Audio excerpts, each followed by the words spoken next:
Эхо Москвы в Уфе и ProUFU.ру представляет рубрику «Говорим по-башкирски». Сотрудники. Хезмәткәрләр. Сотрудники ГИБДД. Юл хәрәкәте хәвефһезлегенең дәүләт инспекцияһы хезмәткәрләре.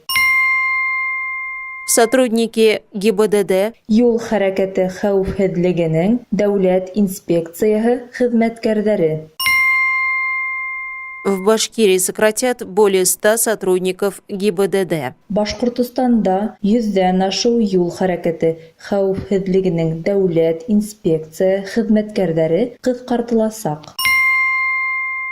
В Башкирии сократят более 100 сотрудников ГИБДД. Башкортостанда 100дән ашу юл хәрәкәте хәвефһезлегенең дәүләт инспекция хезмәткәрләре кыскартылачак. Эхо Москвы в Уфе и ProUFU.ру представляет рубрику «Говорим по-башкирски».